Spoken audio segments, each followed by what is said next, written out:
سبحان اللہ وبحمدہ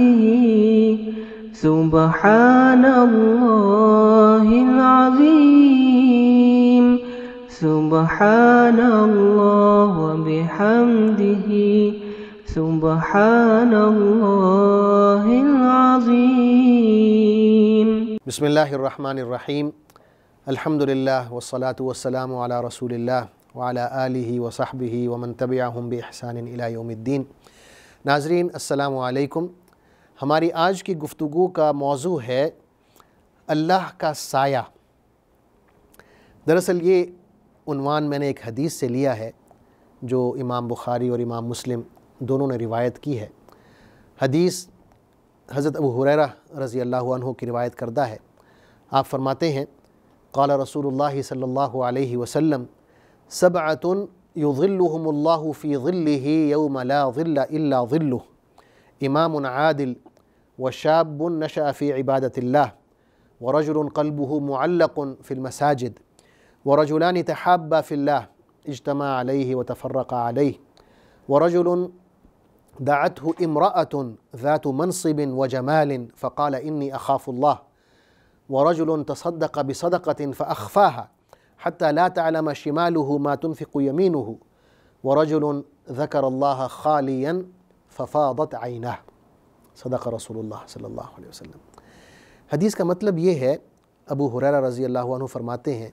کہ رسول اکرم صلی اللہ علیہ وسلم نے فرمایا کہ قیامت کے دن جس روز سوائے اللہ کے سائے کے اور کوئی سایہ نہیں ہوگا،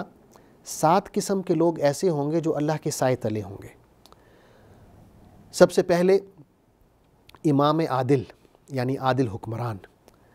دوسرا وہ نوجوان جس نے اپنی زندگی اللہ کی عبادت میں گزاری ہو، تیسرا وہ شخص جس کا دل مسجدوں میں اٹکا ہوا ہو، اور چوتھے نمبر پر وہ 2 شخص ہیں جو اللہ کی خاطر ایک دوسرے سے محبت کرتے ہیں اور اسی محبت کے تحت اکٹھے ہوتے ہیں اور اسی محبت کے تحت جدا ہوتے ہیں۔ 5واں وہ شخص کہ جس سے کوئی خوبصورت عورت، جو نہ صرف یہ کہ خوبصورت ہے بلکہ کسی اعلیٰ عہدے پر بھی فائز ہے، وہ دعوت گناہ دے اور وہ یوں کہے کہ میں اللہ سے ڈرتا ہوں اور اس کی دعوت کو ٹھکرا دے۔ اور 6واں شخص وہ ہے کہ اللہ کی راہ میں اتنے خفیہ طریقے سے خرچ کرتا ہے کہ الٹے ہاتھ کو پتہ نہیں چلتا کہ سیدھے ہاتھ نے کیا دیا ہے، کیا خرچ کیا ہے۔ اور 7ویں قسم کے لوگ وہ ہیں کہ تنہائی میں اللہ کو یاد کریں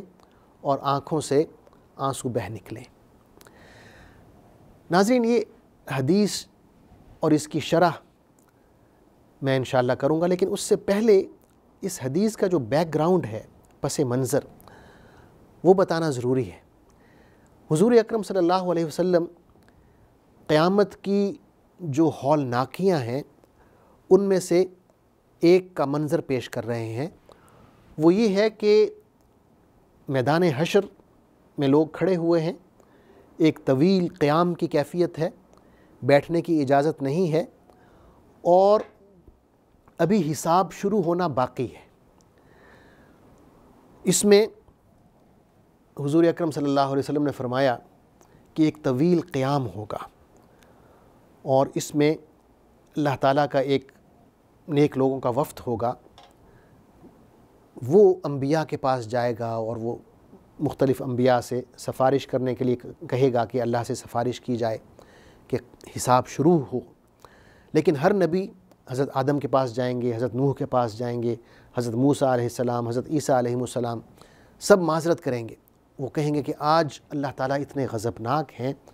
کہ نہ آج سے پہلے کبھی اتنے غضبناک تھے اور نہ کبھی آج کے بعد کبھی اتنے غضبناک ہوں گے، اور وہ معذرت کر لیں گے کہ وہ یہ سفارش نہیں کر سکتے۔ اور تمام انبیاء ایک ہی بات کر رہے ہوں گے، اللہم سلم سلم، کہ اے اللہ آج بچا لے ہمیں۔ تو پھر یہ وفد جو ہے حضور صلی اللہ علیہ وسلم کے پاس جائے گا اور آپ صلی اللہ علیہ وسلم جو ہیں وہ اللہ کے حضور یہ سفارش کریں گے کہ حساب شروع ہو۔ یعنی یہ جو ہولناکیاں ہیں، اور اس کا ذکر قرآن مجید میں بھی ہے کہ کائنات کا جو نظام ہے وہ درہم برہم ہو جائے گا۔ سورہ ابراہیم کے آخر میں ہم پڑھتے ہیں یوم تبدل الارض غیر الارض والسماوات وبرزوا للہ الواحد القہار، یہ وہ دن ہوگا کہ یہ جو زمین ہے اور آسمان ہے یہ بدل دیے جائیں گے۔ آج جو زمین ہم دیکھتے ہیں یا آسمانوں کو ہم دیکھتے ہیں یہ ایسے نہیں رہیں گے، کائنات کا جو نظام ہے وہ درہم برہم ہو جائے گا، اور سارے کے سارے اللہ کے سامنے جو واحد ہے قہار ہے اس کے سامنے پیش ہو جائیں گے۔ سورہ قاریہ میں ہم پڑھتے ہیں یوم یکون الناس کالفراش المبثوث وتکون الجبال کالعہن المنفوش، کہ یہ وہ دن ہوگا کہ لوگ اس طرح بکھرے ہوئے ہوں گے جیسے پتنگے ہوتے ہیں، پہاڑ اس طرح اڑ رہے ہوں گے جیسے روئی کے گالے ہوتے ہیں، یعنی پورا نظام تباہ ہو چکا ہوگا، ایک نیا نظام وجود میں آ جائے گا۔ لیکن اس ساری کیفیت میں چند لوگ ایسے ہوں گے، 7 لوگوں کا ذکر ہے اس حدیث میں، کہ ایک اطمینان کی کیفیت ہے اور اللہ کے سائے تلے ہیں، اور اللہ کا سایہ جو ہے یہ بھی تشریح طلب ہے کہ یہ کیا ہے اللہ کا سایہ۔ علماء نے لکھا ہے کہ اللہ کی جو صفات ہیں ان میں ایک صفت یہ بھی ہے اللہ کا سایہ، اور ہم اس کی تشریح نہیں کر سکتے، بلکہ یوں کہیں گے کہ جیسے اللہ کی شان کے لائق ہے۔ امام مالک رحمۃ اللہ علیہ سے کسی نے پوچھا کہ اللہ تعالیٰ فرماتے ہیں الرحمن علی العرش استوى، کہ رحمان عرش پر جلوہ افروز ہوا، عرش پر بیٹھ گیا، تو کیسے بیٹھا؟ تو انہوں نے کہا کہ بھائی بیٹھنا تو معلوم ہے کیسے ہوتا ہے، لیکن اللہ کا بیٹھنا، اس کی کیفیت، یہ اس نے ہمیں نہیں بتایا، تو جو چیز ہمیں نہیں بتائی اس پر ہم غور و خوض نہیں کرتے، اور نہ ہی اس پر ہم سوال کرنا چاہیے، اس پر سوال کرنا بدعت ہے، تو بلکہ یہ کہیں گے کہ جیسے اللہ کی شان کے لائق ہے ویسے وہ بیٹھا۔ تو یہ جو 7 لوگ ہیں جن کا حدیث میں ذکر آتا ہے، سب سے پہلے عادل حکمران ہے، اور علماء نے لکھا ہے کہ یہ جو امام عادل کا بتایا ہے صرف حکمران پر منحصر نہیں ہے یا موقوف نہیں ہے، بلکہ ہر وہ شخص جس کو اتھارٹی دی گئی ہے، وہ جج بھی ہو سکتا ہے، وہ آپ کا باس بھی ہو سکتا ہے، وہ کمپنی کا مالک بھی ہو سکتا ہے، وہ کوئی بھی ایسا شخص جس کے تحت لوگ کام کر رہے ہیں، وہ گھر کا سربراہ بھی ہو سکتا ہے، والد بھی ہو سکتا ہے، جسے فیصلہ کرنے کی اتھارٹی دی گئی ہے وہ حکمران ہے، تو اس پر لازم ہے کہ وہ عدل کرے۔ حضور اکرم صلی اللہ علیہ وسلم کا فرمان ہے من ولی القضاء ذبح بغیر سکین، جس شخص پر یہ ذمہ داری آئی کہ وہ فیصلہ کرے، جسے جج بنایا گیا،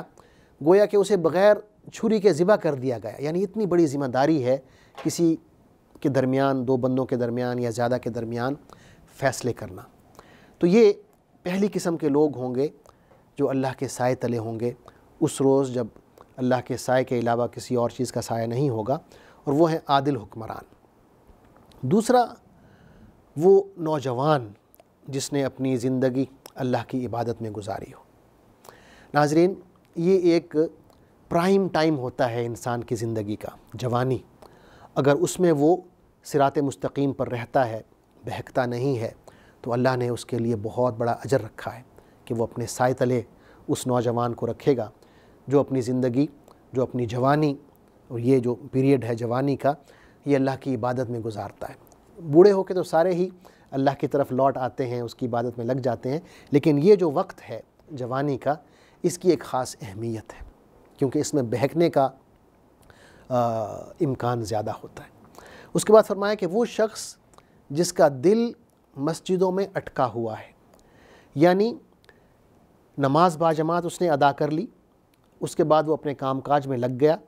لیکن اس کا جو دل ہے وہ اسی بات میں لگا ہوا ہے کہ جب اگلی نماز آئے گی تو اس وقت میں کہاں ہوں گا، مجھے ابھی سے پلاننگ کرنی چاہیے کہ میں کس طرح باجماعت نماز ادا کر سکتا ہوں، اور میرا ٹائم ٹیبل ہے اس کے اندر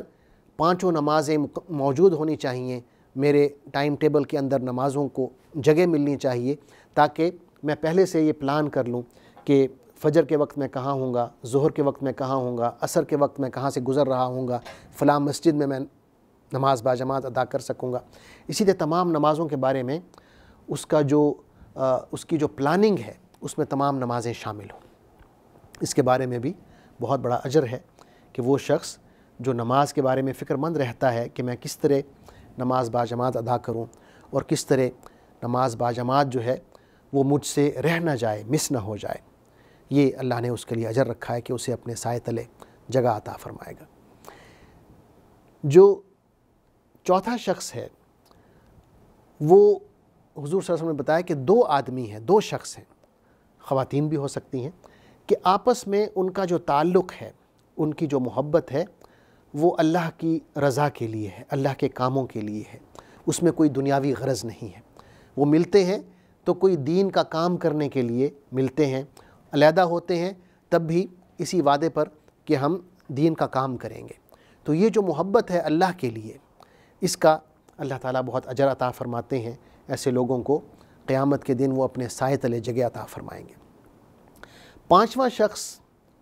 یا پانچویں قسم کے جو لوگ ہیں وہ ہیں جو پاکیزہ زندگی گزارتے ہیں۔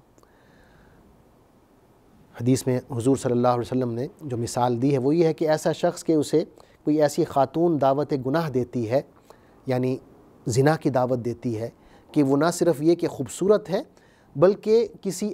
اعلیٰ عہدے پر فائز ہے، یعنی اگر وہ شخص انکار کرتا ہے تو یہ خاتون اسے نقصان بھی پہنچا سکتی ہے، لیکن اس کے باوجود وہ یوں کہتا ہے انی اخاف اللہ، کہ میں اللہ سے ڈرتا ہوں، اور وہ دعوت جو ہے گناہ کی دعوت اسے ٹھکرا دیتا ہے